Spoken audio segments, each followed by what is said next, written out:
Brother, good morning. Shanti. ஓம் சாந்தி sister, good morning. குஷியா இருக்கீங்களா? இருக்கோம் பிரதர். நீங்க இருக்கீங்களா? நானும் டபுள் குஷியா இருக்கேன் சிஸ்டர். Very good. இன்னைக்கு சத்தியமான சேவாதாரி யாருன்னு சொல்லியிருந்தாரு அப்பா. அதுல ஒரு 7 பாயிண்ட் சொல்லியிருந்தாரு. சூப்பரா இருந்துச்சு சிஸ்டர். அவர்தானோ ஸ்லோகன் சூப்பர் தான். ஆசிரியர் ஆகுங்க, அப்பதான் உங்களுக்கு ஆசீர்வாதம் கிடைக்கும் கேள்வி பதில சொல்லியிருந்தாரு. அதனால ரைமிங்கா இருந்துச்சு சிஸ்டர். ஆசிரியர் ஆகுங்க, அப்படின்னா உங்களுக்கு ஆசீர்வாதம் கிடைக்கும் அப்படின்னு. சரி சிஸ்டர், முரளி வாசிங்க, நம்ம படிக்கலாம் இன்னைக்கு. நிறைய ரைமிங் வேர்ட்ஸ் அப்பா கொடுக்குறாங்க. ஆமா, ரைமிங்கா இருந்தாதான் நமக்கு ஒரு படிக்கவும் ஒரு ஆர்வமா இருக்கு. ஆமா சிஸ்டர். நேத்து கூட ஒரு சிஸ்டர் கேட்டிருந்தாங்க, எப்ப பார்த்தாலும் புள்ளியை நினைச்சிட்டு இருந்தா போர் அடிக்காதா பிரதர் அப்படின்னு கேட்டுட்டு இருந்தாங்க. சரியா? புள்ளியை நினைச்சா போர் அடிக்கும், புள்ளியை நினைக்காட்டினா நாளைக்கு தர்மராஜர் அடிப்பார் அப்படின்னு அவங்க விழுந்து சொல்றாங்க. சரி, இது போலதான் நடக்குது. 19/12/2024 காலை முரளி பாப்தாதா மதுபன். ஓம் சாந்தி. இனிமையான குழந்தைகளே, இந்த புருஷோத்தம சங்கம யுகம் மாற்றம் ஏற்படுவதற்கான, அதாவது டிரான்ஸ்பர்மேஷன் ஆவதற்கான யுகம். இப்போது நீங்கள் தாழ்ந்த நிலையில் இருந்து உயர்ந்த ஆத்மாவாக ஆக வேண்டும் அப்படின்னு இந்த புருஷோத்த சங்கம யுகம் பத்தி அப்பா ஒரு தலைப்பு கொடுத்திருக்காங்க. இது புருஷோத்தம சங்கம யுகம், மாற்றம் அடைவதற்கான யுகம், டிரான்ஸ்பர் ஆகிறதுக்கான யுகம். டிரான்ஸ்பர் ஆகி போகணும். எப்படி? தாழ்ந்த நிலையில இருந்து உயர்ந்த ஆத்மாவாக உயர்ந்த நிலைக்கு போகணும். அப்ப தாழ்ந்த நிலையில இருந்து உயர்ந்த நிலைக்கு போகணும் அப்படின்னா அதுக்கு இடையில ஒரு கேப் வேணும் இல்லையா? கொஞ்சம் கொஞ்சமா தான் மாற முடியும் தாழ்ந்த நிலையில இருந்து உயர்ந்த நிலைக்கு போறதுக்கு. இறங்கும் போது சீக்கிரம் இறங்கிடலாம், ஆனா ஏறும் போது கொஞ்சம் கொஞ்சமா தானே ஏற முடியும், கஷ்டப்பட்டுத்தானே ஏற மாதிரி இருக்கும். அதான் டிரான்ஸ்பர் ஆகிறது கொஞ்சம் காலம் தேவைப்படும் அப்படிங்கிறதுக்காக சொல்றாரு அப்பா. 100 வருட காலம் தான் சங்கம யுகம், இதுதான் புருஷார்த்தம் செய்யறதுக்கான யுகம்னு சொல்றாரு. அப்பா கேள்வி கேக்குறாங்க, பாபாவுடன் கூடவே எந்த குழந்தைகளின் மகிமையும் பாடப்பட்டுள்ளது? பதில், யார் ஆசிரியராகி அநேகருக்கு நன்மை செய்வதற்கான நிமித்தமாக ஆகி இருக்கிறார்களோ அவர்களின் மகிமையும் பாபாவுடன் கூடவே பாடப்படுகிறது. செய்பவர் செய்விப்பவர் ஆகிய பாபா குழந்தைகள் மூலமாக அநேகருக்கு நன்மை செய்விக்கிறார். ஆகவே குழந்தைகளுக்கும் மகிமையாகி விடுகின்றது. குழந்தைகள் சொல்கின்றனர், பாபா இன்னார் என் மீது தயை காட்டினார், அதனால் நான் எதிலிருந்து என்னவாக ஆகிவிட்டேன், ஆசிரியர் ஆகாமல் ஆசீர்வாதம் கிடைக்காது அப்படின்னு பதில் சொல்லியிருக்காங்கப்பா. ஆமா, அதாவது குழந்தைகள் மகிமை பாபாவுடைய மகிமையோட சேர்ந்து பாடப்படுறது. அதுக்கு என்ன காரணம் அப்படின்னு கேக்குறாரு. அதான், நீங்க ஆசிரியராகி பலருக்கு நன்மை செய்வதற்கான நிமித்தமாயிருங்க இல்லையா? அப்ப தந்தை கூடவே குழந்தைகளாய உங்களுக்கும் மகிமை ஏற்படுது அப்படிங்கிறார். செய்பவர் செய்விப்பவரான பாபா இந்த நிமித்தமானவர்கள் இருக்காங்க இல்லையா, அவங்க மூலமா பலருக்கு நன்மை செய்துடுறாரு. அதன் அடிப்படையில தான் குழந்தைங்க, அந்த பலன் அடைஞ்ச குழந்தைங்க சொல்றாங்களாம், பாபா இவங்க என் மீது எவ்வளவு தயை காட்டினாங்க, அதனால நான் எந்த நிலையில இருந்து எந்த நிலைக்கு நான் வந்துட்டேன் அப்படின்னு குழந்தைங்க, அதாவது பலனடைஞ்ச குழந்தைங்க, அந்த நிமித்தர்கள் மூலமா பலனடைஞ்ச குழந்தைங்க பாபா கிட்ட திருப்பி சொல்றாங்களாம், நான் எந்த நிலையில இருந்து எந்த மாதிரி எங்களை உயர்த்திட்டாங்க, இவங்க எங்க மீது தயை காட்டினாங்க அப்படின்னு குழந்தைகளுடைய மகிமை, அதாவது ஆசிரியருடைய மகிமைய சொல்றாங்களாம் பாபா கிட்ட. அதான் ஆசிரியர் ஆகாமல் ஆசீர்வாதம் கிடைக்காது உங்களுக்கு அப்படின்னு சொல்றாரு பாபாவும். Okay brother. ஓம் சாந்தி. ஆன்மீக தந்தை ஆன்மீக குழந்தைகளிடம் கேட்கின்றார், புரிய வைக்கவும் செய்கின்றார், பிறகு கேள்வி கேட்கவும் செய்கிறார். இப்போது குழந்தைகள் தந்தையை அறிந்து கொண்டு விட்டனர். சிலர் அவரை சர்வவியாபி எனவும் சொல்கின்றனர். ஆனால் அதற்கு முன் தந்தையை அறிந்து கொள்ள வேண்டும் அல்லவா? தந்தையார் அறிமுகம் கொடுத்து பிறகு சொல்ல வேண்டும். தந்தையின் இருப்பிடம் எங்கே உள்ளது? தந்தையை அறிந்து கொள்ளவே இல்லை என்றால் அவருடைய இருப்பிடம் பற்றி எப்படி தெரியும்? அவரோ பெயர் வடிவத்திற்கு அப்பாற்பட்டவர், அதாவது அப்படி எதுவும் கிடையாது என சொல்லி விடுகின்றனர். ஆக அப்பாற்பட்டவர், அதாவது அப்படி எதுவும் கிடையாது, பெயர் வடிவம் எதுவும் கிடையாது அப்படின்னு சொல்லிடுறாங்களாம். ஆக எந்த ஒரு பொருள் இல்லையோ அதன் இருப்பிடம் பற்றியும் எப்படி சிந்திப்பது இது இப்போதுதான் குழந்தைகள் நீங்கள் அறிந்து கொண்டீர்கள். பாபா முதலிலோ தம்மை பற்றி அறிமுகம் கொடுத்துள்ளார். பிறகு இருப்பிடம் புரிய வைக்கப்படுகிறது. பாபா சொல்கிறார், நான் இந்த ரதத்தின் மூலம் அறிமுகம் கொடுப்பதற்காக வந்துள்ளேன். நான் உங்கள் அனைவருடைய தந்தை, நான் பரம்பிதா பரமாத்மா என சொல்லப்படுகின்றேன். சொல்லிடுங்க. சர்வ வியாபி அப்படின்னு சொல்லி வச்சிருக்காங்க பக்தி மார்க்கத்துல. பேர் உருவத்துக்கு அப்பாற்பட்டவர் அப்படின்னு, காண முடியாதவர், காண கிடைக்காதவர் இறைவன் அப்படிலாம் சொல்லிட்டாங்க. ஒரு பொருளை நம்மளால பார்க்க முடியலன்னா அது இல்லைன்னு அர்த்தம் இல்லையா? அது போல சொல்றாரு பாபா, தந்தையின் அறிமுகமும் உங்களுக்கு கொடுக்கப்பட்டிருக்குது, பெயர் உருவத்துக்கு அப்பாற்பட்டவர் அப்படின்னு பக்தி மார்க்கத்துல சொன்னதெல்லாம் தப்பு அப்படிங்கறத சொல்றாரு. இவருக்கும் பெயர் இருக்குது, உருவம் இருக்குது, அவருடைய தேசம் ஒண்ணு இருக்குது, அவருடைய இருப்பிடம் ஆன ஒன்னும் இருக்குது அப்படின்னு சொல்றாரு. அது என்னென்ன விஷயம்னு நமக்கு தெரியும் இல்லையா? காலம், தேசம், கர்த்தவியம் அப்படின்னு சொல்லுவாங்க இல்லையா? பெயர், உருவம் அப்படிங்கறதெல்லாம் இருக்குது. ஒரு பொருள் இருக்குதுன்னா அதனுடைய இருப்பிடமும் இருக்கணும் இல்லையா அப்படின்னு சொல்றாரு. கண்ணுக்கு தெரியாத நிராகாரமா இருந்தாலுமே அவருக்கான இருப்பிடம் இருக்குது அப்படின்னு சொல்றாரு சிஸ்டர் இதுல. ஆத்மாவை பற்றியும் யாருக்கும் தெரியாது. தந்தைக்கு பெயர், வடிவம், தேசம், காலம் கிடையாது என்றால் குழந்தைகள், அதாவது ஆத்மாக்கள் எங்கிருந்து வந்தனர்? தந்தையே பெயர் வடிவத்திற்கு அப்பாற்பட்டவர் என்றால் குழந்தைகள் பிறகு எங்கிருந்து வந்தனர்? குழந்தைகள் இருக்கின்றனர் என்றால் நிச்சயமாக தந்தையும் இருக்கிறார். குழந்தைகளுக்கும் பெயர் வடிவம் உள்ளது. எவ்வளவுதான் சூட்சுமமாக இருந்தாலும் சரி, குழந்தைகள் வர்ணனை செய்கின்றனர். அற்புதமான நட்சத்திரம் அவர் இவருக்குள் பிரவேசமாகிறார். இவர் ஆத்மா சொல்லப்படுகிறார். தந்தையோடு இருப்பது பரந்தாமத்தில், அது வசிப்பதற்கான இடம். மேலே பார்வை செல்கிறது இல்லையா? மேலே விரலால் சமிக்கை செய்து நினைவு செய்கின்றனர். ஆக நிச்சயமாக யாரை நினைவு செய்கின்றனரோ அவர் ஏதேனும் ஒரு பொருளாக இருக்க வேண்டும். பரம்பிதா பரமாத்மா என சொல்லவோ செய்கின்றனர் இல்லையா? பிறகும் பெயர் வடிவத்திற்கு அப்பாற்பட்டவர் என சொல்வது அஞ்ஞானம் எனப்படும். தந்தையை அறிந்து கொள்வது ஞானம் என சொல்லப்படும். இதையும் நீங்கள் புரிந்து கொண்டு இருக்கிறீர்கள். பெயர், உருவம் அதை சொல்லிட்டாரு இல்லையா? பெயர் என்ன? பரம்பிதா பரமாத்மா அப்படிங்கிறது அவருடைய பெயர். சிவன், பரம்பிதா பரமாத்மா சிவன், அதுதான் அவருடைய பேரு.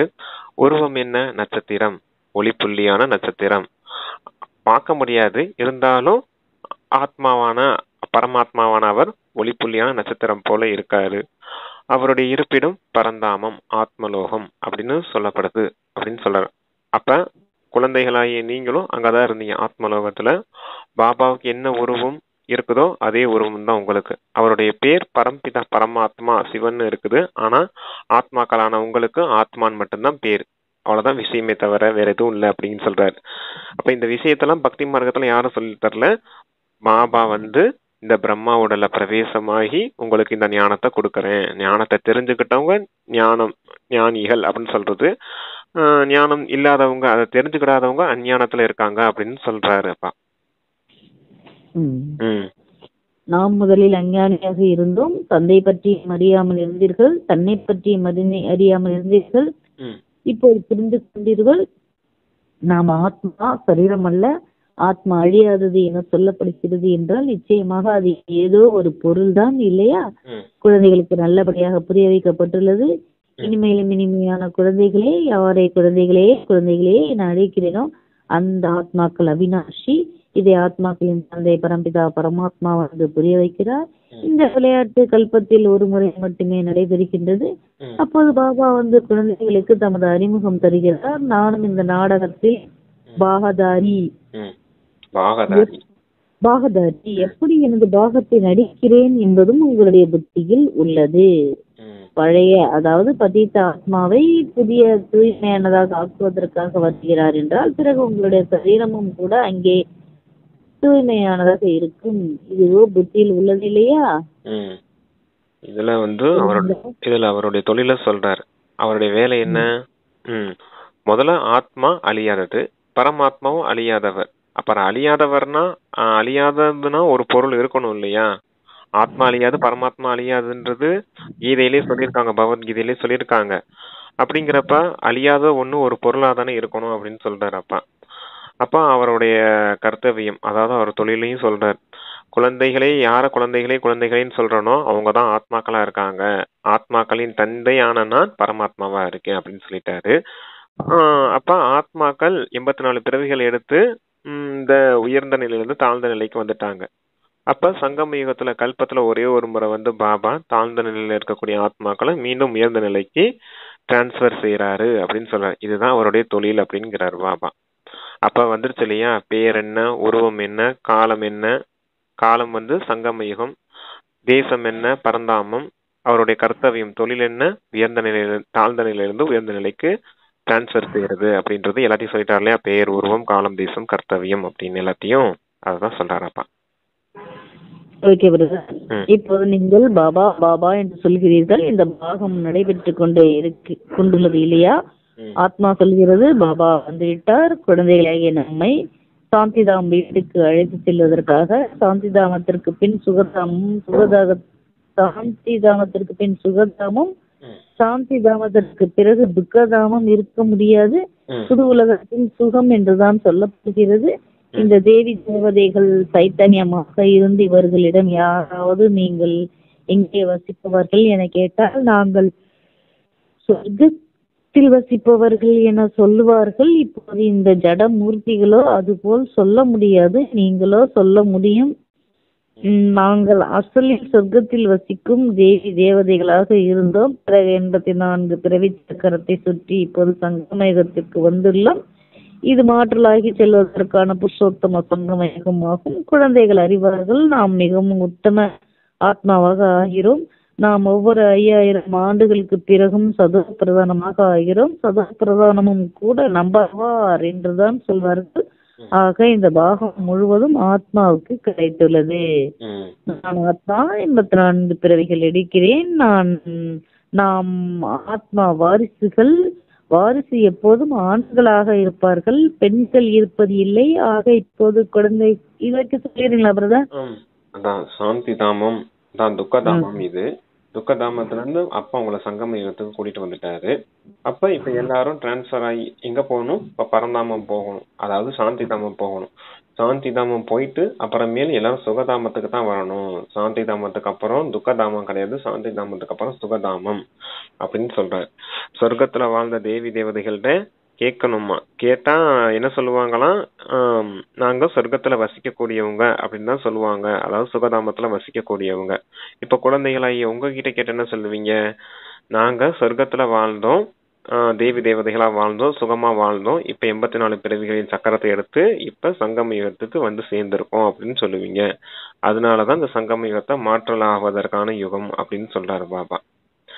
அடுத்து அந்த ஆத்மாக்கள் எல்லாருமே ஆண்கள் அப்படின்னு சொல்வார்.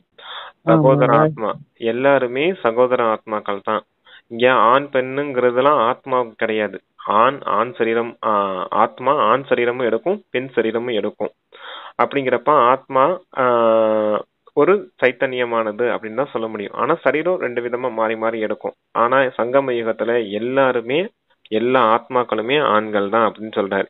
ஏன்னா தந்தை கிட்ட இருந்து ஆஸ்தி அடையணும்.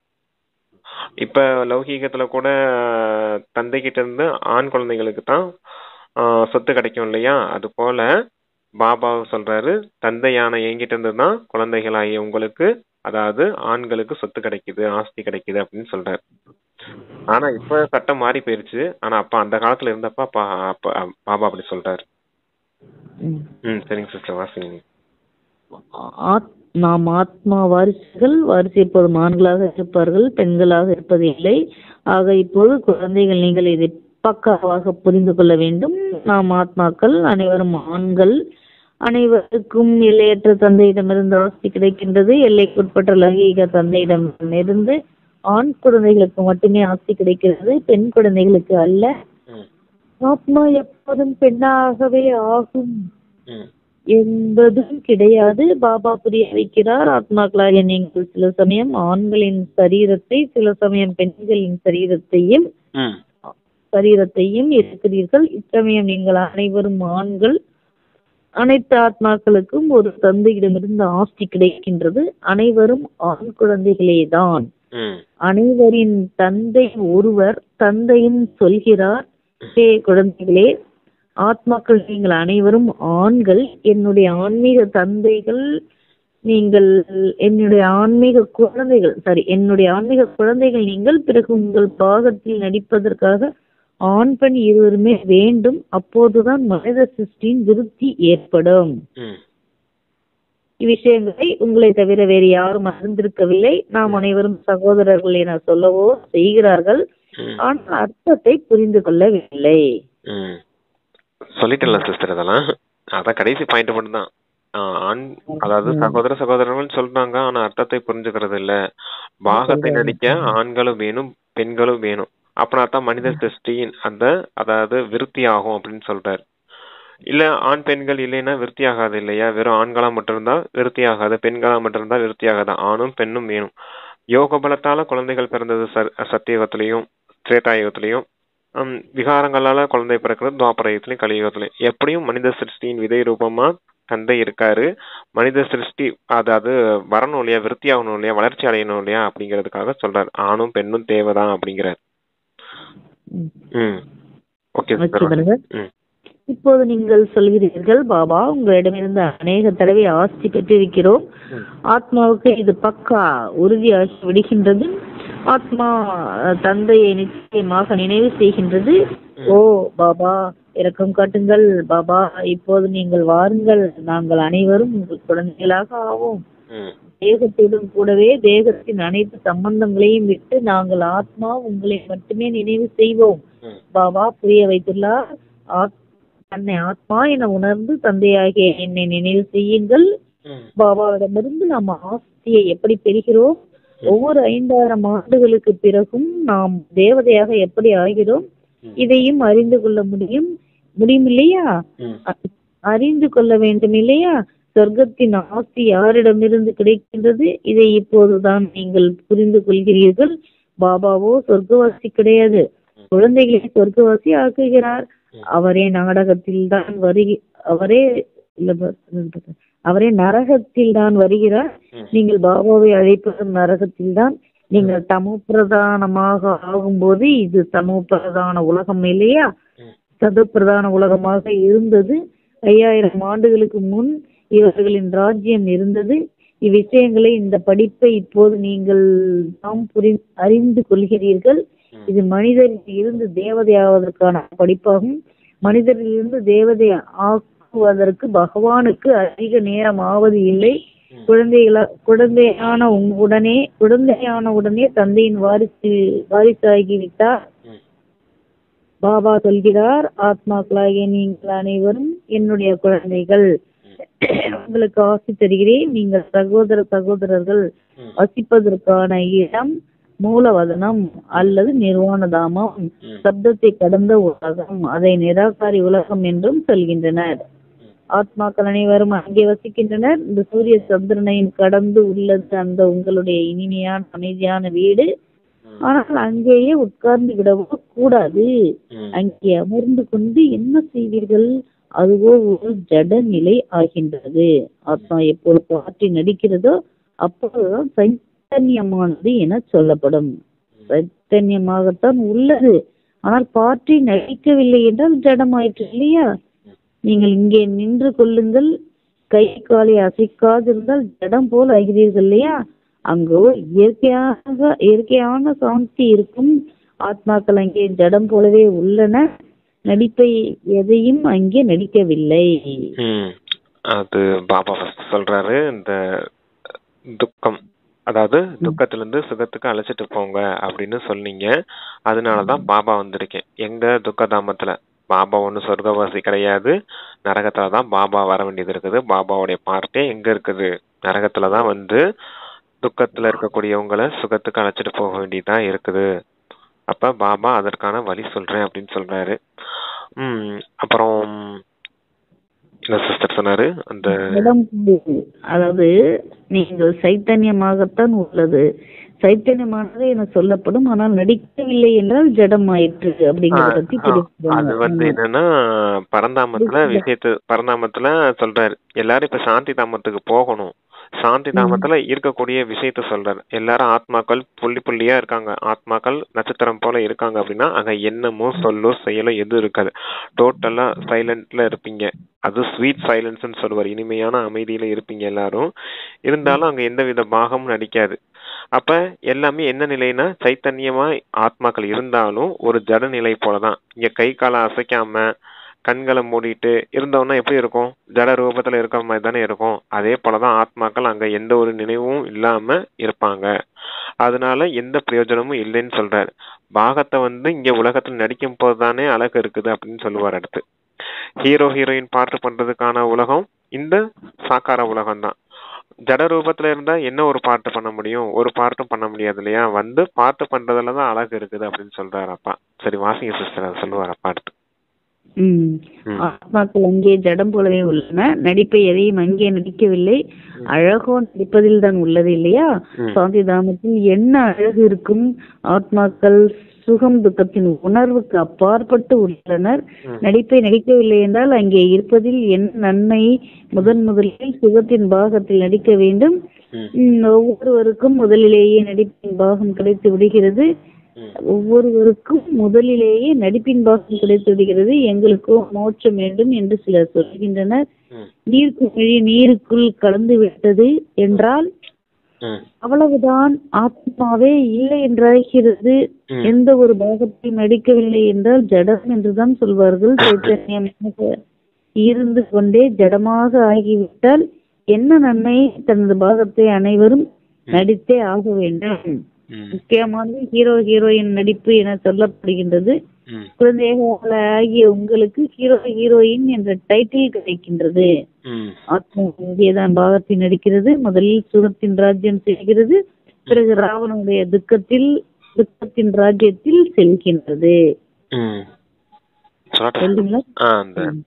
அதாவது நீர் குமிழி நீருக்குள் கடந்துருது அப்படின்னு சொல்றாரு பாருங்க. கடல் போல இருக்குதான், கடலுக்குள்ள ஒரு துளி விழுந்தா அதுல கரைஞ்சு போயிடும் இல்லையா? அது போல எங்களுக்கு மோட்சம் வேணும் அப்படின்னு சொல்லி கேட்டுட்டு இருக்காங்களாம்.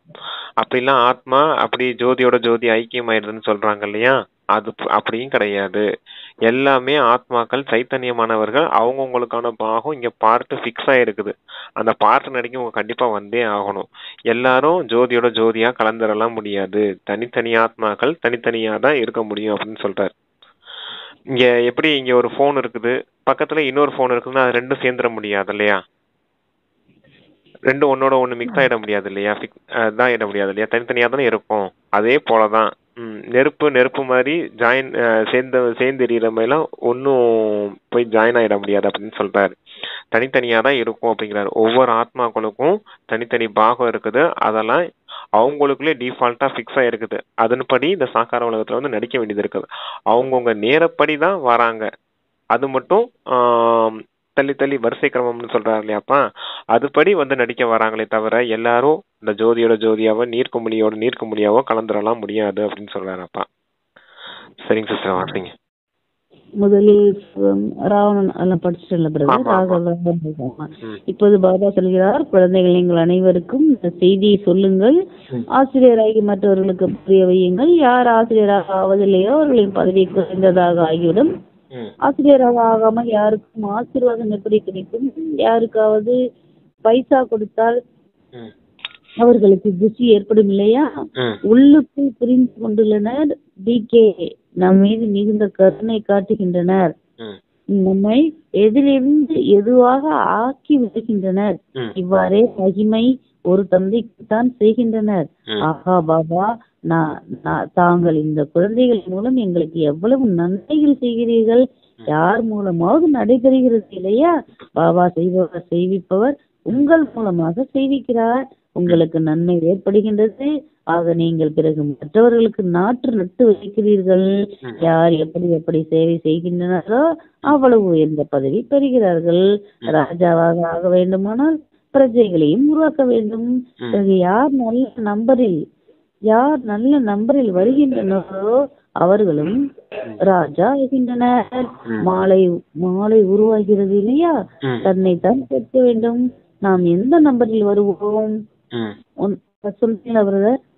சொல்றேன் சிஸ்டர். அது கேள்வி பதில வந்துச்சு இல்லையா? ஆசிரியராகி பலருக்கு நன்மை செய்யும் போது பாபாவுடைய மகிமை இந்த குழந்தைகளுக்கும் வந்துடுது அப்படின்னு சொல்றாரு. செய்பவர் செய்விப்பவரான பாபா குழந்தைகள் மூலமா, நிமித்தமா இருக்க குழந்தைகள் மூலமா பலருக்கு நன்மை செய்துடுறாரு. அப்ப குழந்தைகள் மகிமையும் செய்யறாங்க. யார சொல்றாங்க? பிகேஸ, அதாவது நிமித்த சகோதர சகோதரிகளுக்கு சொல்றாங்க. இவங்களுக்கு நம்ம மீது எவ்வளவு கருணை இருக்குது, எவ்வளவு தயை காட்டுறாங்க, நம்மளை எந்த நிலையில இருந்து எந்த நிலைக்கு உயர்த்தி கொண்டுட்டு போறாங்க அப்படிங்கிற மகிமை பாபாவுக்கும் ஏற்படுது, கூடவே குழந்தைகளுக்கும் ஏற்படுது அப்படின்னு சொல்றாரு. நீங்க ஆசிரியர் ஆகாம ஆசீர்வாதங்கள் கிடைக்காதுன்னு சொன்னார் இல்லையா?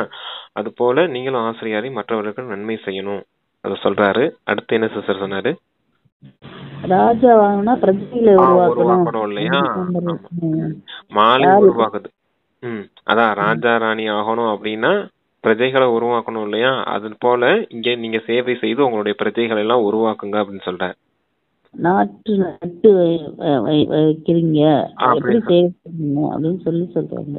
ஆமா ஆமா, நாட்டு நட்டு வச்சாதானே அதனுடைய பலனை கொடுக்க முடியும். அது போல நீங்க ஒவ்வொரு ஆத்மாக்களுக்கும் நீங்க அறிமுகம் கொடுத்து பிரஜையை ஆக்குறீங்க இல்லையா? அதுதான் நாத்து நடப்படுகிறது அப்படின்னு சொல்ற. தேவி தேவதா தர்மத்தின் நாற்று. யார் நல்ல சேவை செய்யறாங்களோ ராஜா ராணி ஆகுறாங்க. இல்ல புருஷார்த்தம் செய்து அந்த சேவை செய்யாம இருக்காங்கன்னா, ஓரளவுக்கு புருஷார்த்தம் செய்யறாங்க அப்படின்னா அவங்க பிரஜையில வருவாங்க இல்லையா? சிலர் தாசதாசி ஆவாங்க. இங்க வெற்றியின் மாலை கூட உருவாக்கப்படுது அப்படின்னு சொல்றாரு. வெற்றி மாலை தானே ஒரு மணியோட ஒரு மணி கோர்க்கப்படுதுன்னு சொல்லுவார் இல்லையா? அது போல நீங்களும் ராஜா ராணி ஆகணும்னா நல்ல விதத்துல சேவை செய்து வெற்றி மாலை மணியாக வரணும் அப்படின்னு சொல்றாரப்பா. சரிங்க சிஸ்டர். Okay brother. மாலை உருவாகிறது இல்லையா? தன்னைத்தான் கேட்க வேண்டும், நாம் எந்த நம்பரில் வருவோம்? 9 ரத்தினங்கள் முக்கியமானவை இல்லையா? நடுவில் இருப்பவர் வைரமாக ஆக்குபவர், வைரத்தை நடுவில் வைக்கின்றனர். மாலையில் மேலே பூவும் உள்ளது இல்லையா? கடைசியில் உங்களுக்கு தெரிய வரும் எத்தகைய முக்கிய மணிகளாக ஆகிறார்கள். அவர்கள் ராஜ பரம்பரையில் வருவார்கள். கடைசியில் உங்களுக்கு அனைத்தும் நிச்சயமாக சாட்சாத்காரம் ஆகும். எப்படி இந்த தண்டனைகள் எல்லாம் பெறுகிறோம் என்பதை பார்த்தீர்கள். ஆரம்பத்தில் திவ்ய திருஷ்டியில் நீங்கள் சூட்சும வதனத்தில் பார்த்தீர்கள். இதுவும் குப்தமாக உள்ளது. ஆத்மா தண்டனைகளை எங்கே பெறுகிறது? இதுவும் டிராமாவில் பதிவு உள்ளது. கர்ப்ப ஜெயிலில் தண்டனைகள் கிடைக்கின்றன. ஜெயிலில் தர்மராஜரை பார்க்கின்றனர். எங்களை வெளியில் கொண்டு வாருங்கள் என்று பிறகு சொல்கின்றனர். நோய்கள் முதலியவை ஏற்படுகின்றது. அதுவும் கர்மத்தின் கணக்கு இல்லையா? இவை அனைத்தும் புரிந்து கொள்ள வேண்டிய விஷயங்களாகும். பாபாவோ நிச்சயமாக சரியானதைத்தான் சொல்வார் இல்லையா? இப்போது நீங்கள் நேர்மையானவர்களாக ஆகிறீர்கள். யார் பாபாவிடமிருந்து சக்தி பெறுகிறார்களோ அவர்கள்தான் நேர்மையானவர்கள் என சொல்லப்படுகிறார்கள். சூட்சும வதனத்துல ஸ்தாபனையின் காரியம் எப்படி நடக்குது அப்படின்றது ஆரம்ப காலத்துல சாட்சாத்காரமா பாத்தீங்க இல்லையா? அது போல தர்மராஜரின் தண்டனையும் எங்க அனுபவிக்கிறீங்கன்னு தெரிஞ்சிருக்கீங்களா அப்படின்னு கேட்டாரு.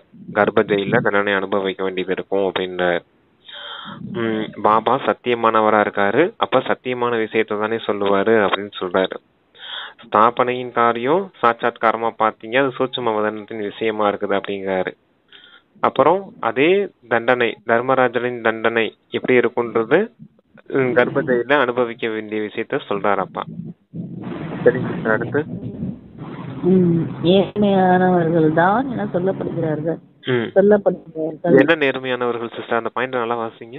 அதாவது யார் பாபாவிடம் இருந்து சக்தி பெறுகிறார்களோ அவர்கள் நேர்மையானவர்கள் என சொல்லப்படுகிறார்கள். ஓகே, சரி. யாரு நேர்மையாகிறாங்கன்னா அதுக்கு முன்னாடி ஒரு பாயிண்ட் சொல்லியிருக்காரு. பாபாவும் நிச்சயமாக சரியானதைத்தான் சொல்வார் இல்லையா? இப்போது நீங்கள் நேர்மையானவர்களாக ஆகிறீர்கள். யார் பாபாவிடமிருந்து சக்தி பெறுகிறார்களோ அவர்கள்தான் நேர்மையானவர்கள் என சொல்லப்படுகிறார்கள். நீங்கள் உலகத்தின் மாலைக்கு எஜமானர் ஆகிறீர்கள் இல்லையா? அங்கே எவ்வளவு சக்தி இருக்கிறது. தொந்தரவுகள் முதலியவற்றில் எந்த ஒரு விஷயமும் இருக்காது. சக்தி குறைவு என்றால் எவ்வளவு தொந்தரவுகள் ஏற்படுகின்றன. குழந்தைகளாகிய உங்களுக்கு அரை கல்பத்திற்கான சக்தி கிடைக்கிறது. பிறகும் கூட நம்பர் புருஷார்த்தத்தின் அனுசாரம்தான். ஒரே மாதிரி சக்தியை அடைய முடியாது, ஒரே மாதிரியான பதவியும் பெற முடியாது. இதுவும் முதலிலேயே விதிக்கப்பட்டது ஆகும். அது சக்தியே சொல்றாரு.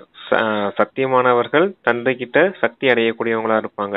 யாரு சத்தியமானவர்களா இருக்காங்க? இப்ப தேவி தேவதைகள். நீங்க உலகத்திற்கே மாலிக் ஆகுறீங்க இல்லையா?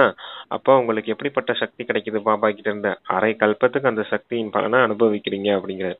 இங்க செய்யற புருஷார்த்தத்தின் முயற்சியின் பலன் உலகத்துக்கு எஜமானராகி அரை கல்பத்துக்கு சக்திசாலியா இருக்கீங்க. மாயே உங்ககிட்ட பிரவேசமே ஆக முடியாது. முழுக்க முழுக்க சுகமா உலகத்திற்கு எஜமானர்களா வாழ்றீங்க அப்படின்னு சொல்றாரப்பா.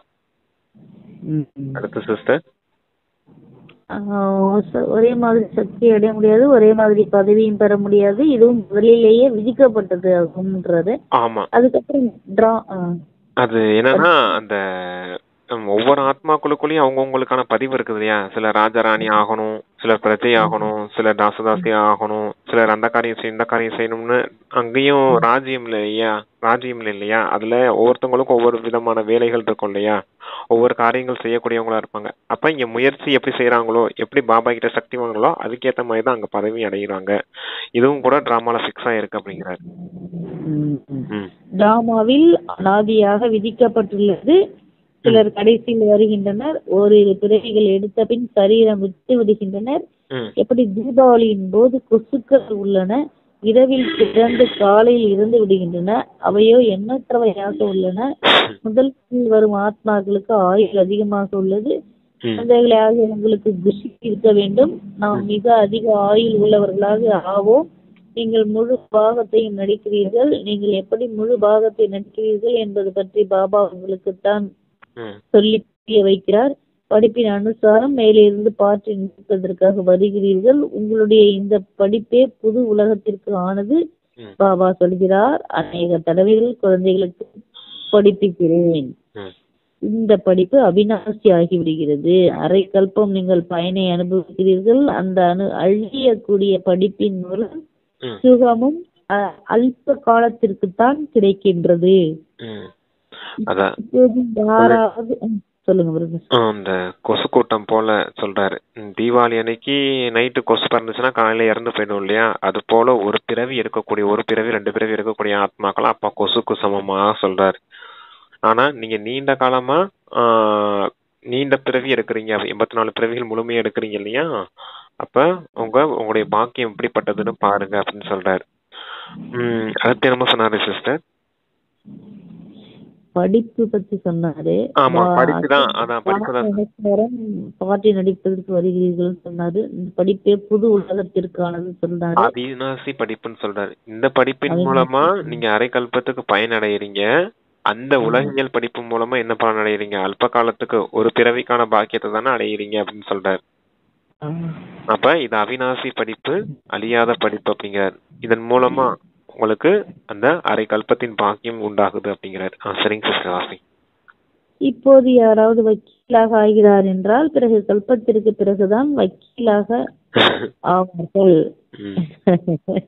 வக்கீலாக ஆவார்கள். இதையும் நீங்கள் அறிவீர்கள். அனைவருக்கும் என்னென்ன பாகம் இருந்ததோ அதே பாகத்தை கல்ப கல்பமாக நினைத்து கொண்டே இருப்பார்கள். தேவதையானாலும் சரி, சுத்திரனானாலும் சரி, ஒவ்வொருவரின் பாகமும் கல்ப கல்பமாக நடித்தது போலவே அதேதான் இருக்கும். அதில் எந்த ஒரு வேறுபாடும் இருக்காது.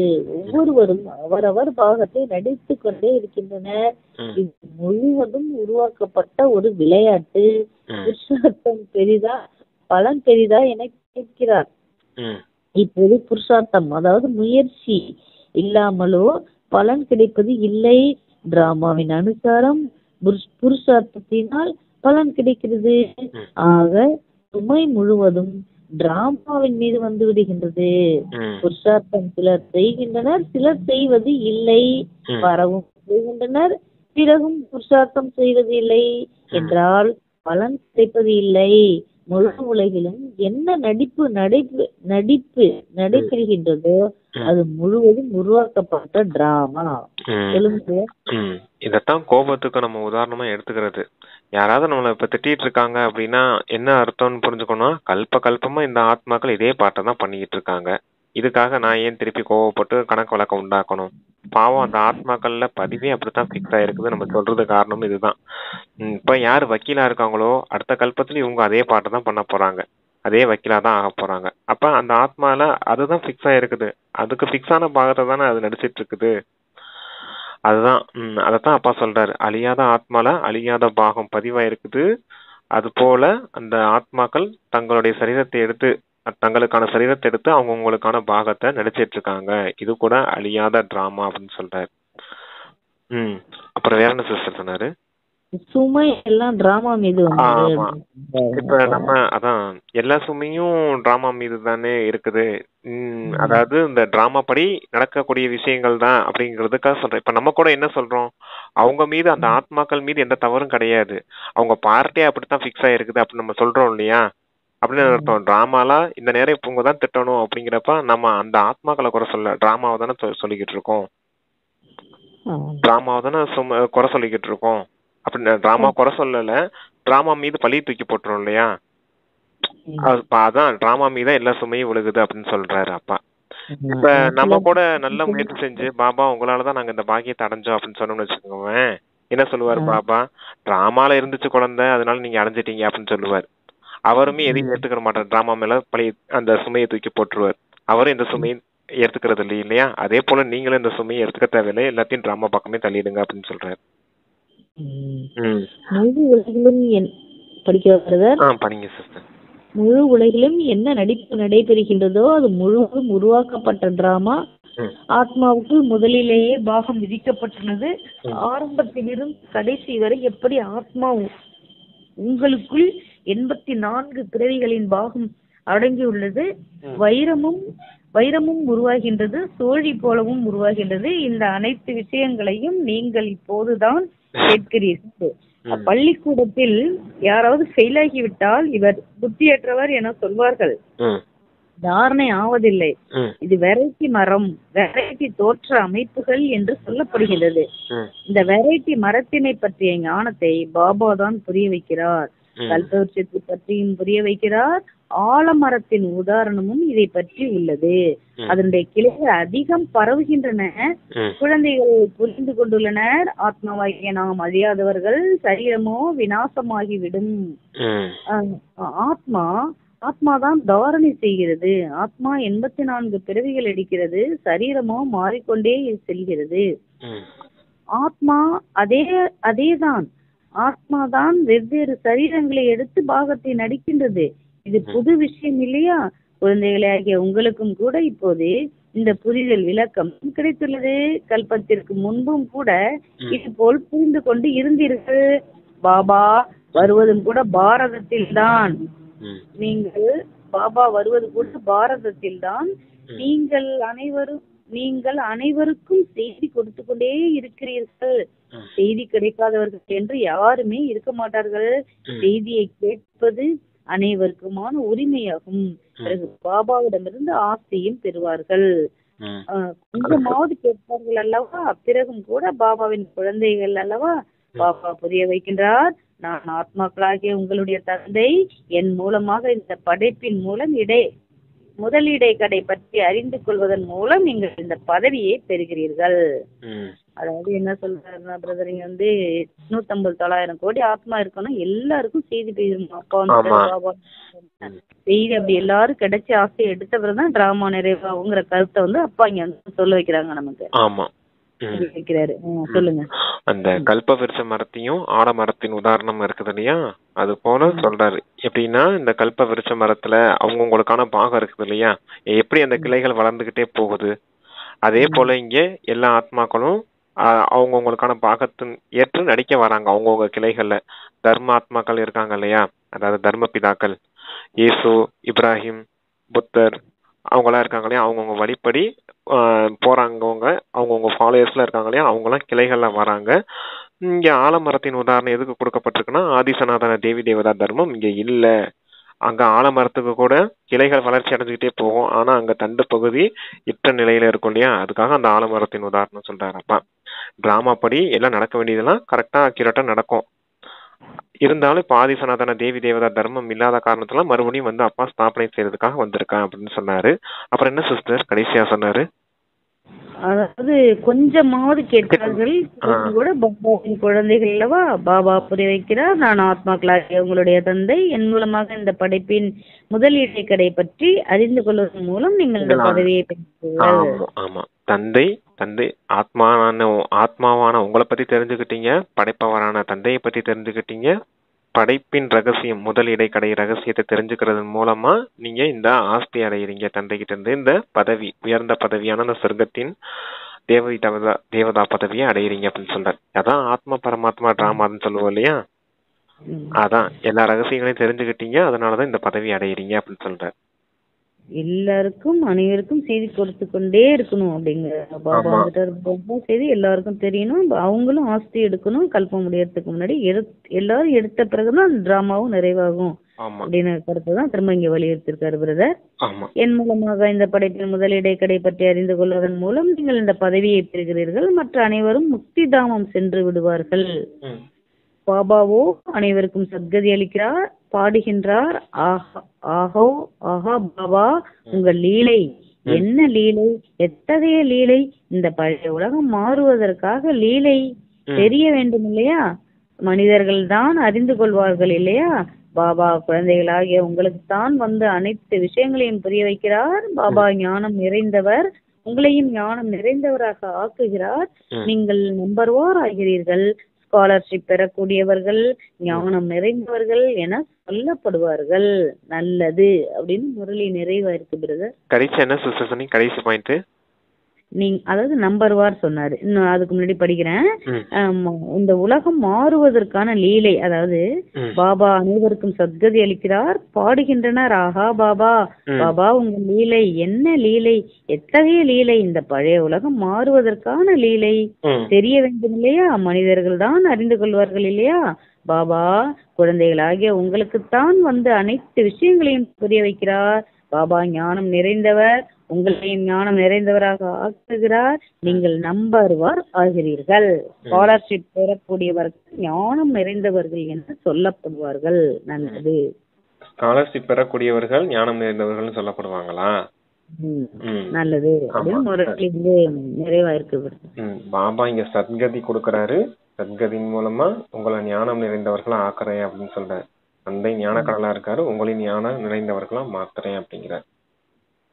ஸ்காலர்ஷிப் பெறக்கூடியவங்க தான் என்னன்னு சொன்னாரு கடைசியா? அதான் ஞானம் நிறைந்தவர்கள்.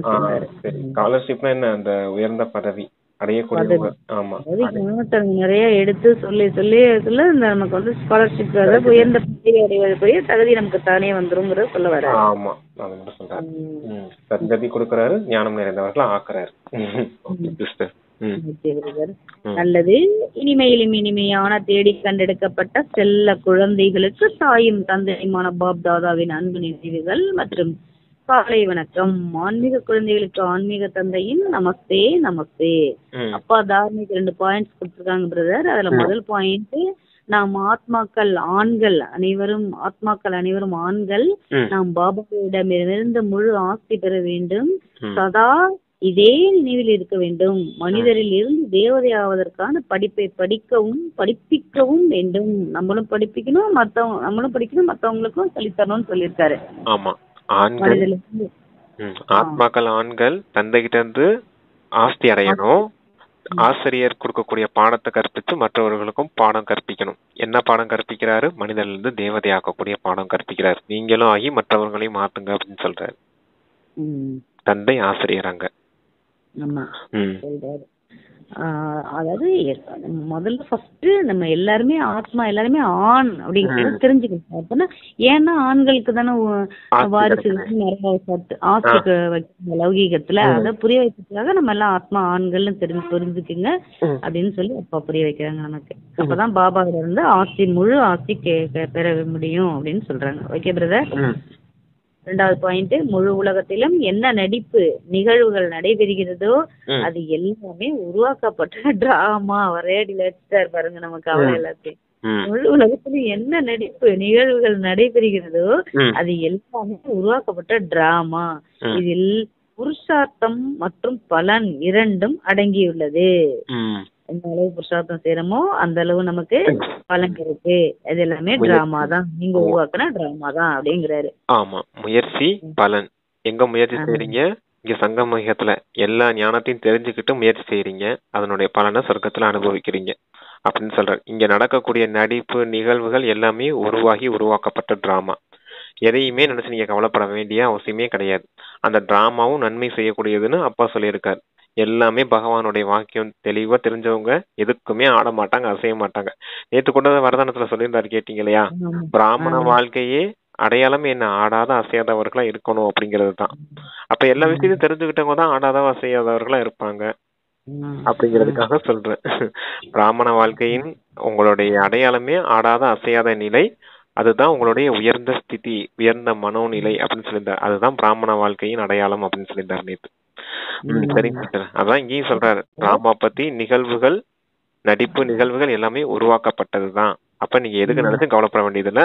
அதாவது உங்களுக்கு தான் தெரியும் இல்லையா, எல்லாருமே ஆத்மாக்கள் அழியாதவர்கள் அப்படின்னு. அப்போ இவங்க நடிக்கக்கூடிய பாகத்தை பார்த்து நீங்க ஏன் பயந்துகிட்டு இருக்கீங்க அப்படின்னு சொல்றாரு அப்பா.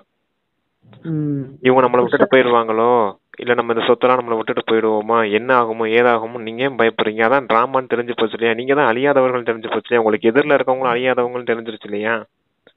இருந்தாலும் உங்களுக்கு அந்த தேகத்தின் உணர்வுகள் மறக்க முடியல, தேக உறவுகளை மறக்க முடியல, இந்த பொருட்களை எல்லாம் விட முடியல. அதுதான் உங்களுக்கு கஷ்டம் கொடுக்குது அப்படிங்கிறதுக்காக சொல்றேன்.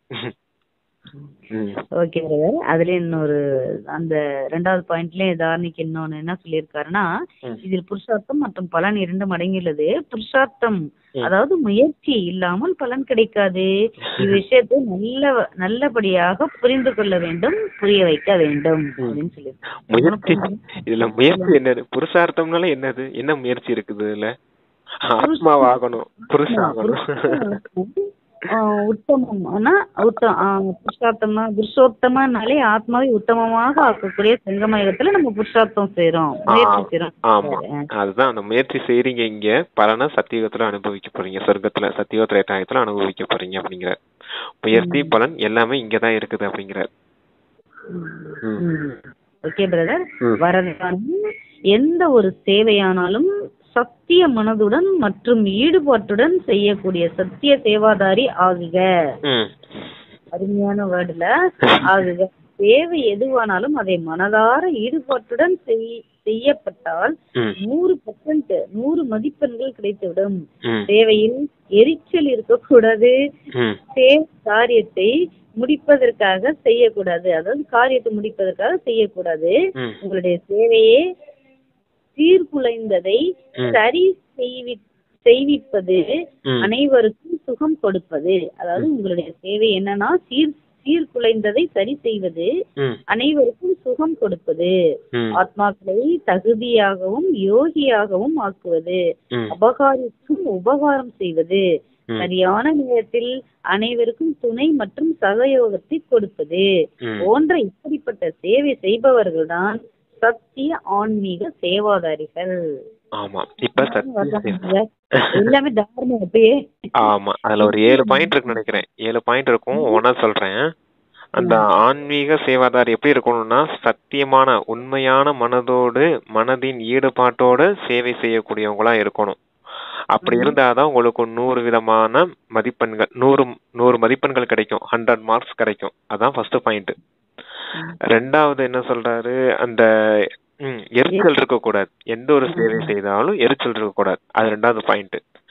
எந்த ஒரு காரியத்தை முடிக்கணும் அப்படிங்கிறது 3வது பாயிண்ட். எந்த ஒரு காரியத்தையும் முடிக்கும் போது இத முடிச்சாகணுமே அப்படிங்கிற ஒரு சலிப்போட செய்யக்கூடாது. எரிச்சல் இருக்கக்கூடாது, 2வது பாயிண்ட். சலிப்பு இருக்கக்கூடாது, இதை முடிக்கணுமே அப்படிங்கிற ஒரு சலிப்போட செய்யறோம் இல்லையா, அந்த இருக்கக்கூடாது. உங்களுடைய வேலையே சீர்கெட்ட வேலைகளை எப்படி சரியாக செய்வது, அதுதான் 4வது பாயிண்ட். சரியா? 5வது பாயிண்ட் தகுதியாகவும் ஆத்மாக்களை தகுதியாகவும் யோகியாகவும் ஆக்குதுதான் 5வது பாயிண்ட். 6வது பாயிண்ட் அபகாரிகளையும் உபகாரிகளா ஆக்கணும், அபகாரம் செய்தவர்களுக்கு உபகாரம் செய்யணும்னு சொல்றாரு இல்லையா, அதுதான் உண்மையான சேவை அப்படின்னு சொல்றாரு. அப்புறமேலு லாஸ்ட் அந்த சகயோகம், துணை மற்றும் சகயோகம், அதுதான் 7வது பாயிண்ட். இப்படி தனித்தனியா பிரிச்சுக்கணும். அது மொத்தமா இருக்குது இல்லையா?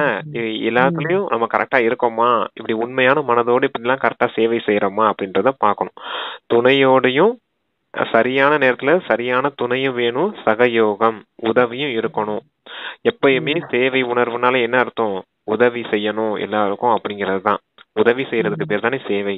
சகயோகம் ஸ்தூலமா செய்யறது, துணைனால அதானே. துணைனால அதுதான் ஸ்தூலமா இருக்கிறது தான். ஸ்தூலமா அவங்களுக்கு சப்போர்ட் பண்றது, ஊக்க உற்சாகம் கொடுத்து அவங்கள ஆன்மீக வாழ்க்கையில முன்னேற்றக்கூடியது. அவங்களதான் என்னன்னு சொல்றாங்க? ஆன்மீக சேவாதாரி, சத்தியமான ஆன்மீக சேவாதாரின்னு சொல்ல முடியும் அப்படின்னு இருக்காரு. அருமையான பிரதர். எந்த செயல் செஞ்சாலும் இத மனசுல வச்சுக்கிட்டே செய்யணும். நம்ம அப்பா இத டெஸ்ட் பேப்பர் கொடுத்திருக்காருன்னு ஒரு நாளைக்கான விஷயம் கிடையாது, இது வாழ்க்கைக்கான விஷயம். மொத்த வாழ்க்கையுமே இந்த சேவைக்குள்ளதான் அடங்கி இருக்குது. ஆனா நம்ம எங்கெல்லாம் டிஸ்டர்ப் ஆகும்னா எரிச்சல் அடைஞ்சிருவோம். சேவை செய்யும் போது எரிச்சல் வந்துடும். இத முடிக்கணுமேன்னு சலிப்போட செய்வோம். செஞ்சாகணுமே அந்த சலிப்பு இருக்கக்கூடாது, எரிச்சல் இருக்கக்கூடாது, சலிப்பு இருக்கக்கூடாது. எல்லாருக்கும் கர்மாதீத்த நிலைங்கிறதுதான். அப்ப ஒரு 7-8 வயசு குழந்தைய பாருங்களா, 6-7 வயசு குழந்தை, அதுக்கு நல்லதும் தெரியாது கெட்டதும் தெரியாது. அப்பப்ப என்ன பேசுறாங்களோ அதுக்கு ஆமா. திட்டினாங்கன்னா அமைதியா இருந்துரும், திட்டினாங்கன்னா அமைதியா இருக்கும், திருப்பி எதுவும் பேசாது. ஆனா நம்மள யாராவது பேசிட்டா திருப்பி நம்ம அவங்க ஒரு வார்த்தை பேச நம்ம 4 வார்த்தை பேசாம போட மாட்டோம். கூட மனசுல ஒரு அந்த எண்ணம் வரும்போதுதான் சொல்லணும், கல்பமா இந்த ஆத்மாக்கள் இந்த மாதிரி தான் பாட்டு பண்ணிட்டு இருக்காங்க. அதுதான் நான் ஒண்ணும் அதுக்கு வருத்தப்பட தேவையில்லை. டிராமா நன்மை செய்யக்கூடியது, அவ்வளவுதான். அங்க ஃபுல் ஸ்டாப். அந்த மனசுல என்ன வரக்கூடாது இல்லையா? அதுக்குதான் அந்த கல்பமா அந்த ஆத்மாக்கள் இந்த பாட்டு தான் பண்ணிக்கிட்டு இருக்காங்கன்ற அந்த ஞான பாயிண்ட் வைக்கணும். வச்சாதான் மனசு அமைதியா இருக்கணும். அமைதியா இருக்காது. இல்லாட்டினா என்ன செய்ய, என்னை இப்படி பேசிட்டாங்க பாரு, இப்படி செஞ்சுட்டாங்க பாரு, அப்ப இவங்களை நான் ஏதாவது செய்யணும் பாருன்னு உள்ள தேவையில்லாத அந்த அசுர குணங்களை எழுப்பிட்டே இருக்கும். சரி, ஓகே. அப்பா ஸ்லோகன் சொல்றாங்க, தூய்மைதான் பிராமண வாழ்க்கையின் புதுமையாகும். அருமையா இருக்குல்ல? தூய்மைதான் பிராமண வாழ்க்கையின் புதுமையாகும், இதுதான் ஞானத்தின் அடித்தளமும் ஆகும் சொல்லியிருக்காங்க ஸ்லோகன். பிராமண வாழ்க்கையே புதுமை. அந்த புதுமை எதன் அடிப்படையில இருக்குது? தூய்மையை நீங்க கடைபிடிக்கிறதுனாலதான். அதான் தூய்மைதான் பிராமண வாழ்க்கையின் புதுமை அப்படின்னு சொல்லியிருக்காரு. அதுதான் ஞானத்தின் அடித்தளமாகவும் இருக்கின்றார். ஞானமே என்ன அர்த்தம்? நீங்க தூய்மை ஆகணுங்கிறதுக்காக தான் ஞானமே கொடுக்கப்படுது. அதுதான் உங்களுடைய பேஸ்மெண்ட்னு சொல்றாரு. ஞானத்தின் அடிப்படையில தூய்மை ஆகணும். எதன் அடிப்படை? அதனாலதான் பாபா சொல்லுவார் அடிக்கடி, என்னுடைய வழிப்படி யார் தூய்மை ஆகுறாங்களோ அவங்களுக்கு தான் சொர்க்கத்துல பதவி கிடைக்கும் அப்படின்னு சொல்லுவார். சொர்க்கத்துல ஆஸ்தி கிடைக்கும், சொர்க்கத்துக்குள்ளே வர முடியும்னு சொல்லுவார். ஆமா. அது எந்த விதமான ஞானத்தினால? ஆத்மா, பரமாத்மா, டிராமா, அது 3 தானே ஞானம். அதன் அடிப்படையில இதனால நல்ல விதத்தில் தெரிஞ்சுக்கிட்டு யார் புருஷார்த்தம் பண்றாங்களோ அவங்கதான் அந்த இதை அடைய முடியும் அப்படின்னு சொல்றாரு. ஆத்மா, பரமாத்மா, டிராமா, அந்த திரிசூலம். அதுதான் அதுதான் மாயை அழிக்கக்கூடிய. சங்கருடைய பார்ட்டே என்னது? மாயை அழிக்கக்கூடிய காரியம் தானே. 5 விகாரம் அழிக்கணும்னா கையில எப்பவும் திரிசூலம் வச்சிருந்தீங்கன்னா முடிஞ்சு போச்சு. மாயை பக்கத்திலே வரமாட்டான். நீங்க நிக்கிற போச பார்த்தாலே பாய்ந்து ஓடி போயிடுவோம். சங்கர் எப்படி கம்பீரமா நிப்பாரு இல்லையா? அதுதான் பாம்பு அடிமையாகி கழுத்துலயே நிக்கும், இருந்தாலும் கையில திரிசூலத்தை வச்சிருப்பாரு இல்லையா? அப்ப மாயை அடிமையாயிட்டோம் திரிசூலம் ஞானத்தால. நெற்றி கண்ணும் திறந்திருக்கும் இல்லையா? 3ஆம் கண்ணும் திறந்திருக்கும் இல்லையா? அப்ப எல்லாமே தலையில இருந்து கங்கை விழுகிறது மாதிரி காமிச்சிருப்பாங்க. நம்ம தலையில இருக்குது என்ன? ஞான கங்கை, ஞான சின்னம். எல்லாமே நம்மளுடைய சின்னம் தான், அடையாள சின்னம் தான் அது. பாம்புங்கிற வார்த்தை கேட்டாலே பயந்துட்டு ஓடுற அந்த துவாபரகத்துல இருந்து பாம்பு தானே உருவாயிடும்னு சொல்றாங்க. சத்தியம் திரேதாயத்துல பாம்பெல்லாம் இருக்காது. துவாபரகத்துல தானே பாம்பெல்லாம் உருவாயிடுமா. மனித என்ன நிலைகள் மாறுது இல்லையா விகாரத்துக்கு, அந்த மாதிரி இந்த விகார அனிமங்கள் எல்லாம் உருவாயிடும் தானே அப்படின்னு சொல்லி ஒரு வீடியோல. இல்ல, அது துக்கதாமம் இல்லையா சிஸ்டர்? பாவம் நம்ம செய்துட்டோம், பாவத்துக்கான தண்டனை கொடுக்கக்கூடிய விலங்குகள் அப்ப அந்த சமயம் உருவாயிடும். தண்டனை கொடுக்கறதுக்கு அந்த பாம்பும் உடனே உருவாயிடும். அது என்ன காரியம் பாருங்க. அப்ப நம்மளுடைய ஆத்மாக்களின் நிலை எப்படி இருக்குதோ அதுக்கேத்த மாதிரி இந்த உலகம் அந்த அந்தந்த கால சூழ்நிலைக்கு ஏத்த மாதிரி பார்த்து இந்த டிராமாவே உருவாக்குது பாருங்க. நம்மளை வச்சுதான் டிராமாவே உருவாகுது அப்படிங்கறத நம்ம புரிஞ்சுக்கணும்.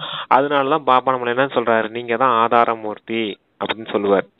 உலகத்துக்கே ஆதாரமே நீங்க தான், உங்களை வச்சுதான் அந்த முழு டிராமாவும் சுத்தி வருதுன்னு நம்மளதான் பெருமைப்படுத்தி பேசிட்டு இருக்க. நீங்க சொர்க்கத்துல, அதாவது சத்துவ பிரதான நிலையில இருக்கும்போது இந்த உலகமும் சத்துவ பிரதான நிலையில இருக்குது. நீங்க சத்துவ நிலைக்கு இறங்கும் போது இதுவும் சாதாரண சத்துவமா மாறுது. ரஜோ நிலைக்கு வரும்போது இதுவும் ரஜோ நிலையில ஆயிடுது. நீங்க தமோ நிலை அடையும் போது இந்த உலகமும் தமோ நிலை அடைஞ்சிருது. இந்த டிராமா வச்சு நீங்க சுத்தி வரல. கூடியவர்கள் நான் சொல்றது வந்து இதுதான் இந்த உதாரண மூர்த்தின்னு சொல்றாரு. இப்ப அது ஆதாரமூர்த்தி, நீங்க தான் ஆதாரமா இருந்து டிராமாவை நீங்களும் இப்படி கீழானதா இறங்கி வந்து இயற்கை இப்படி கீழானதா இறக்கி வந்துட்டீங்க. இப்ப இந்த உதாரண மூர்த்தி மற்றவங்களுக்கு எல்லாம் உதாரணமா இருக்கக்கூடியவங்க. நீங்க இப்ப நல்ல புருஷார்த்தம் பண்ணி நல்ல முயற்சி செஞ்சு உயர்ந்த பதவி அடையறதுக்கான முயற்சி, உங்களுடைய குணங்கள் சக்திகளை வெளிப்படுத்துறீங்க, ஞானம் குணம் சக்தி வெளிப்படுத்துறீங்க அப்படின்னா மற்றவங்களுக்கு நீங்க உதாரணமா இருப்பீங்க இல்லையா? உங்களை பார்த்து எல்லாரும் மாறும் போது மறுபடியும் இந்த முழு டிராமாவும் சுத்தி வரும் இல்லையா திரும்பி? அதுக்காக சொல்லுவாங்க. அப்பா சொல்றாரு. ஆனா நிறைய பேருக்கு வந்து ஒரு புரிய வைக்கிறதுல ஒரு கஷ்டமான பாயிண்ட் என்ன தெரியுமா? நம்ம என்ன அலைகளால் தான் மழை வந்து இப்படி இருக்கு, மரம் தீயவை தரக்கூடியது இப்படி இருக்கு, மழை பெய்யுது, காற்று நெருப்பு இப்படி இருக்குன்னு சொன்னோம்னா அது பாட்டுக்கு அது இருக்கு, நம்ம பாட்டுக்கு நம்ம இங்க இருக்கோம், அதுக்கு இதுக்கு என்ன சம்பந்தம் அப்படிங்கிற மாதிரி நிறைய பேர் உடனே நினைக்கிறாங்க. அது உடனே எப்படிலாம் சொல்லி புரிய வைக்க முடியாது சிஸ்டர். இதெல்லாம் அவங்க புருஷார்த்தம் பண்ணும் போதுதான் புரிஞ்சுக்க முடியும். நம்ம நேரடியா அந்த விஷயங்கள்லாம் சொன்னோம்னு வச்சுக்கோங்க, அவங்க புரிஞ்சுக்கிற மாட்டாங்க. அவங்களுக்கு அது புரியாது. ஏன்னா அவங்க எல்லாம் இயற்கையே கடவுள் நினைச்சுக்கிட்டு இருக்காங்க. அதுக்கு இதுக்கு என்ன சம்பந்தம்? ஆடு பாட்டுக்கு ஆடுறது, அதை நம்ம அடிச்சு சாப்பிடுறோம், அதுக்கு நம்ம இந்த எண்ணங்கள் காலம் இப்படி மாறுறதுக்கு என்ன சம்பந்தம் அப்படின்னு வந்து அவங்கள இயற்கையா அந்த கேள்வி வந்து கேட்டு நம்மள வந்து ஆஃப் பண்ணிடுறாங்களா? சரி, அப்ப என்ன புரிஞ்சுக்கணும் நம்ம? ஆஃப் பண்ணிட்டாங்கன்னா என்ன புரிஞ்சுக்கணும் நம்ம? அவங்க நம்ம தர்மத்து ஆத்மாக்கள் கிடையாது, ஆதி சனாதன தேவி தேவதா தர்மத்து ஆத்மாக்கள் கிடையாது. 33 கோடி பேருக்கு தானே ஞானம் கிடைக்கும் அப்பா சொல்றாரு, அவங்களுக்கு தானே புரியும்னு சொல்றாரு. இருந்தாலும் சிவபாபா ஆத்மா அப்படிங்கிற அந்த விஷயத்தை ஏதோ ஓரளவுக்கு புரிஞ்சுக்கிட்டாங்கன்னா சொர்க்கத்துல கடைசி பிறவிக்கு வருவாங்க அப்படின்னு சொல்றாரு. சரியா? அப்ப கூட அந்த நம்ம தர்மத்தை ஆத்மாக்களாவே இருந்தாலும் ஒரு சில விஷயங்களை ஏத்துக்கிட்டாலும் நம்ம கிட்ட வாக்குவாதம் பண்ணாம இருக்க மாட்டாங்க, வாக்குவாதம் பண்ணுவாங்க. புரிஞ்சுக்கிட்டவங்களுமே கூட பிரதர் வாக்குவாதம் பண்ணுவாங்க. எந்த சாப்பாடுலாம் சாப்பிடறாங்கன்னு வைங்களேன், தூய்மை இல்லாத சாப்பாடுலாம் சாப்பிடறாங்கன்னு வைங்களேன், தெரிஞ்சுட்டு அதனால என்ன நம்ம அதனால என்ன உள்ள இருக்கு, நம்ம பாட்டுக்கு சாப்பிடுறோங்கிற மாதிரி இருக்கிறாங்க. அதுதான் நம்ம தர்மத்தை ஆத்மாக்களே அப்படி இருக்கும் போது, சரியா, மற்ற தர்மத்தை ஆத்மாக்கள் இப்ப கிறிஸ்தவர்களா இருக்கட்டும், இஸ்லாமியர்களா இருக்கட்டும், பௌத்தர்கள் யாருனாலும் இருக்கான். இங்க அதிகமா இருக்கிறது கிறிஸ்தவர்களும் இஸ்லாமியர்கள் தானே இருக்காங்க. அவங்களுக்கு சொல்லவும் என்ன புரியும்? அவங்க குரான்ல என்ன இருக்குதோ, பைபிள்ல என்ன இருக்குதோ அதப்படிதானே அவங்க நடப்பாங்க. சுற்றி உள்ள இந்துக்களே சொல்லுங்க பிரதர், இந்துக்களே இந்த ஞானத்துல வராதவங்க, முரளி கேட்காதவங்க, ஆனா ஆத்மான்னு தெரிஞ்சுக்கிறாங்க. தெரிஞ்சுக்கிட்டு அப்புறம் எப்படி அந்த ஆத்மாவில வந்து பாவம் சரி இல்லையா, பாவப்பட்ட சாப்பாடு எல்லாம் சாப்பிட்டா அப்படின்னு சொன்னோம்னா அது பாட்டுக்கு அது இருக்கு, இது பாட்டுக்கு இது நம்ம சாப்பிடுறோம், அதுக்கு எதுக்கு என்ன சம்பந்தம்ன்றாங்க. சரி, அப்ப நம்ம ஈஸியா புரிஞ்சுக்கணும். அல்ல அந்த நேரமும் நம்ம மன கஷ்டப்பட வேண்டியது அவசியம் கிடையாது. நம்ம தர்மத்தை ஆத்மாக்கள் புரிஞ்சுக்கிட்டு வந்துட்டீங்க, உங்க கடமையை செய்தீங்க இல்லையா? அப்பா உங்களுக்கு கடமை கொடுத்தாரு, அறிமுகம் கொடுக்கணும், கொடுத்தாச்சு. அவங்க ஏத்துக்காம போறது அவங்க விருப்பம். அவங்க ஆத்மால என்ன பார்த்து பிக்ஸ் ஆயிருக்கோ அதுபடி நடந்துக்கிடுவாங்க அப்படின்னு விட்டு விலகி வந்துருங்க, அவ்வளவுதான். என் வேலை முடிஞ்சிச்சுப்பா அப்படிங்கறது மாதிரிதான். டேடி வந்து சொன்னேன், என் வேலை முடிஞ்சு போச்சு, அவ்வளவுதான். முடிச்சுட்டு ஃபுல் ஸ்டாப் வச்சு வெளியே வந்துருங்க, அவ்வளவுதான். அத பத்தி இவங்க ஏன் அப்படி சொன்னாங்க, இப்படி ஏன் சொன்னாங்கன்னு யோசிச்சுக்கிட்டு இருக்க தேவையில்ல. நம்ம ஏதாவது தவறு செய்திடமா, வார்த்தைகள் எதுவும் இந்த இடத்துல யுக்தியா பயன்படுத்தினா அவங்க புரிஞ்சிருப்பாங்களோ அப்படிங்கிற நம்ம வார்த்தைகள்ல அந்த தெளிவு கொண்டுட்டு வர்றதுக்கான சிந்தனை வேணா செய்யலாமே தவிர அந்த ஆத்மாக்களை பத்தி சிந்தனை செய்யணும் தேவையில்லை. அவங்களுடைய செயல்பாடுகளை பத்தி செய்ய வேண்டியது தேவை கிடையாது. நம்மள நாம எப்படி திருத்திக்கிறது? நம்ம வார்த்தைகள் நல்ல வலிமையாக்கி அவங்க அந்த வார்த்தையில கூர்மை இருக்குன்னு சொல்றாரு இல்லையா? அப்பதான் ஞானம் அம்பு தைக்கும்னு சொல்லுவார் இல்லையா? மனதிலையும் நினைவும் கூர்மையா இருக்கணும், நம்மளுடைய வார்த்தைகளும் கூர்மையா இருக்கணும், யுக்தியா இருக்கணும்னு சொல்லுவார்.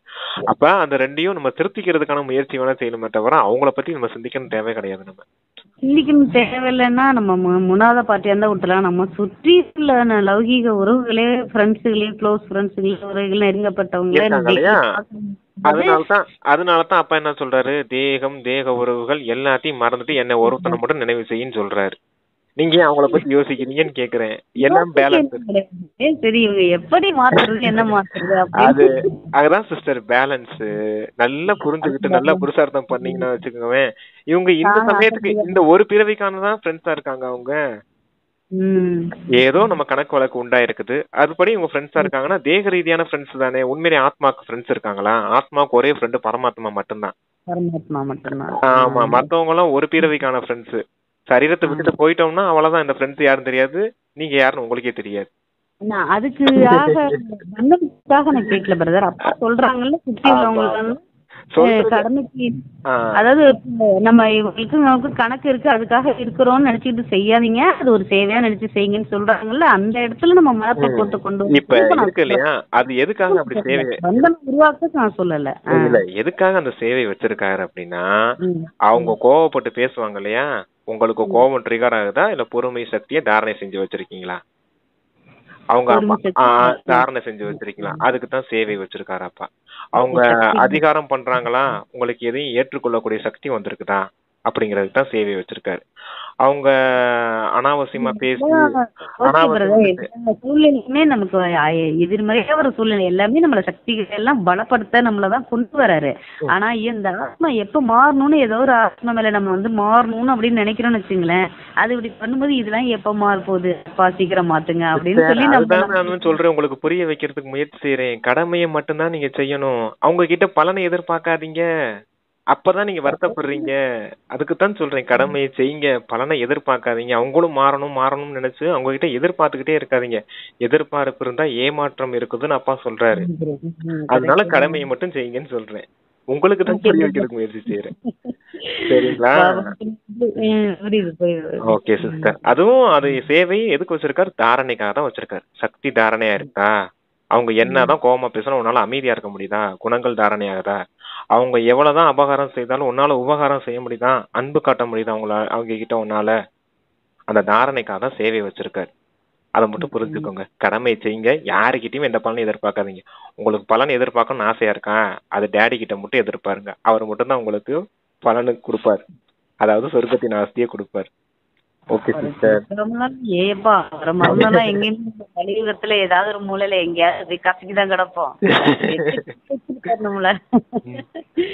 ஓகே பிரதர், பாபாக்கு நன்றி பாபா. ஓம் சாந்தி brother. Thanks brother. Okay sister. ஓம் சாந்தி. தேங்க்யூ பாபா.